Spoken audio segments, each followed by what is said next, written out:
Hi, my name is Tudor Price and I'm the Business Development Manager here at Kent and Victor Chamber of Commerce. In the next few minutes we're just going to be talking very briefly about adapting your product for foreign markets.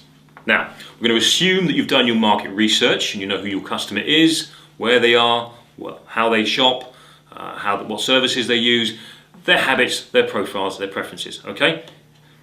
The first step is going to be look at existing products and services that are in the marketplace. Now, it might be you've got something new and innovative you want to bring into the market, but believe me, this is time well spent. If you take the moment to look at what's already out there, how it's being presented, it'll save you a lot of time in the future.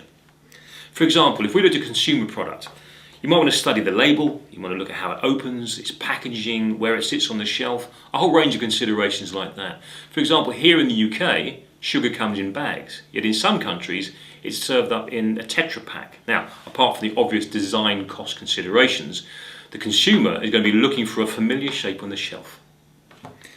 Labelling product information, again, standard regulations apply across the whole of the EU, but there are often localised differences, and it's well worth spending money on a labelling consultant who can make sure that you are compliant. Packaging and recycling.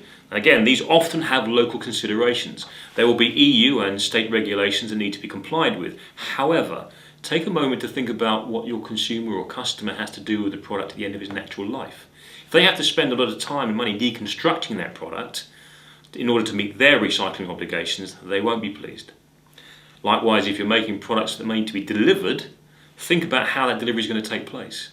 Many residents in EU countries live in apartments, and white goods, for example, are delivered through the window via a lift ladder. So again, it's something to bear in mind.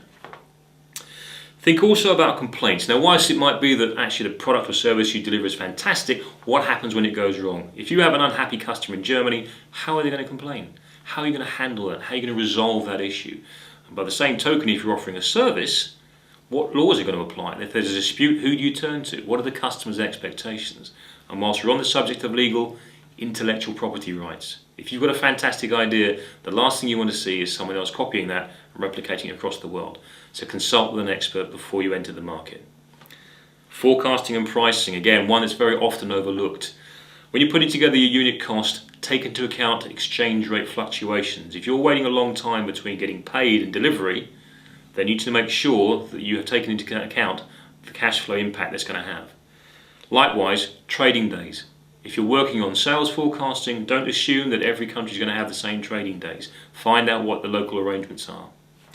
And finally, don't let anything that I've said here today put you off selling your product abroad.